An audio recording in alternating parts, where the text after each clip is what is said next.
The guest is Pastor Walker, and the issue is issues of recidivism. And of course, Reverend Walker, before we had our first commercial break, we promised that we'd give you an opportunity to continue some of the issues and some of the things that you think cause these individuals to go out, get out of the system, and then go back into the system and back and forth. Well, I think, Dr. Haney, one thing that we have to really be clear on is the fact that some people go back into the prison system, they're reincarcerated because they, during the period of time while they were there, they didn't try to better themselves. They didn't try to do anything different. They had a mindset that I'm going to come out here and I'm going to do my thing no matter what. So they did that, you know, and they get reincarcerated and stuff like that. You know, you got that. That's there. And then you've got other people that maybe get reincarcerated because they get out and they got doors slammed in their face and they get frustrated, and because they don't have a solid support system there to help them through those rough moments of time, then they'll end up, you know, maybe absconding from parole supervision by not reporting to the parole officer, or going hanging out, or even recommitting another committing another crime. So you got that. But then at the same time, there's another part to this puzzle that's really puzzling to me, Dr. Haney, and that's the fact that, you know, you have the Department of Probation and Paroles, and I'd like to share their mission with you.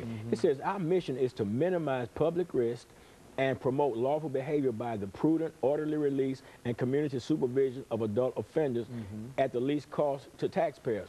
Now, that's a great, that's a great mission statement, you know, to be able to supervise these adult individuals and stuff like that, making sure that they're on course and everything like that.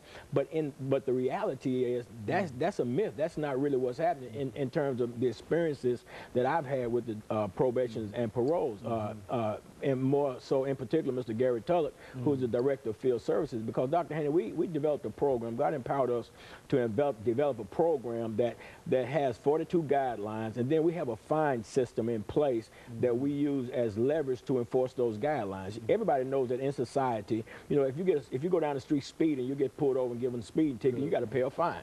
You know, they supervise you on parole. If you don't pay, you know, parole fees and all that stuff, they'll violate you and all that stuff like that. Professional ball players, you know, if they're late for practice, they'll pay a fine. So a fine system with checks and balances and things like that, that's as American as apple pie, you know what I'm saying? And nobody, any true law-abiding citizen does not have a problem with that type of system in place, especially when you consider that we live in the United States of America, and we have a judicial system, and we have policies, procedures, guidelines, and all these things like that. So we develop our program with that. But then, you know, I was having a problem because I was bringing people out of the prison system, and people was falling by the wayside, because my desire is to help people, and they were falling by the wayside because what happens, Dr. Haney, they make a commitment to say, I'm gonna involve myself in your program for 90 days when I get released. They know up front what the guidelines are, they know what they have to do, but then some of them would get out, and then they would start complaining to the parole officers about this guideline, that guideline, and the parole officer was allowing them to move from the place and stuff like that.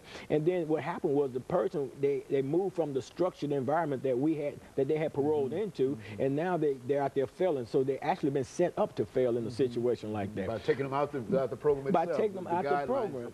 Absolutely, because our program is structured. You know, you got groups to go to, you got church to attend, you got Bible study to attend, you got to work your job, pay your program fees, and it's supervised, you know, and it's structured. And when you're taking them out and doing that, so I had an issue with that. So I called the Department of Probation and Parole and tried to schedule a meeting. I talked to Betty also. She threw this little mock meeting together in which she did not attend. A couple of parole officers attended, but I still was no results. So this issue kept going on and on. She even told me, said, well, you know what y'all do is start charging the money up front to come out. I said, it don't have anything to do with the money. You know, because we were bringing people in our program free, no cost, helping them get their ID, you know, food stamps, get them all situated, and trying to help them get jobs and stuff like that. So it wasn't these were some of the things the state was not doing, is it? No, definitely, state, they don't do that. I mean, they just, all you do is pop in the parole office, show yourself up, and pay your supervision fee, and you're a done deal. You know, that's it. That's all they do. They don't even know if you really stand at the place you're staying at. You know, and I know this for a fact, you know, because I dealt with them on that issue. And, you know, but, you know, and we're going along. We was on the approved halfway house list and all that, what they call it. And I called in to complain about this to Gary Tulloch, the Director of Field Services, And Dr. Haney, I get a letter back, and I got to read this, Dr. Haney. This just is. It said, it has come to our attention that of this agency that your program finds residents for unacceptable behaviors. Now, right then and there, I'm like, man, this has got to be something crazy here. And then he said, the purpose of this letter is to notify you that we do not feel that finding offenders, as the attached guidelines suggest, is in the best interest of the offender. So we are temporarily removing your program from the list until I respond to this letter. Because you try to fine them for infractions of some kind of structured kind of thing. Absolutely. We got guidelines say if you don't come in after curfew, we have a curfew. If you're not there at curfew, you stay out all night, you got to pay a fine. You know what I'm saying? But he didn't feel like that was in the best interest of the offender. So I'm trying to say, okay, if your responsibility is to supervise these people that have been paroled back into our society, and your supervision of these people is to protect, you know, those of us in society that are afraid of saying, hey, we don't want these people back out. You know, so many people in society say we don't want them back out, but since they're coming out in a supervised situation into a structured program or something like that, then okay, we can let our guards down. We're more at ease. But then at the same time, you telling me that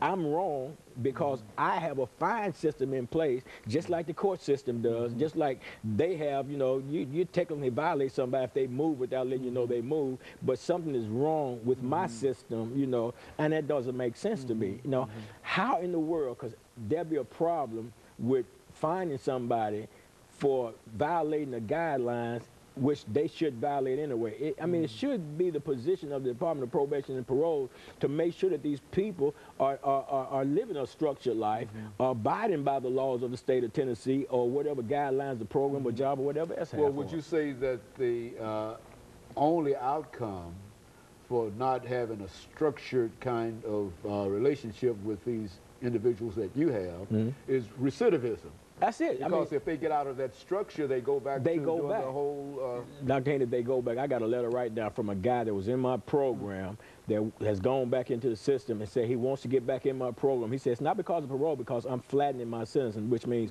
I'm expiring my sentence. I need to get back in your program because I know I can get some real help there.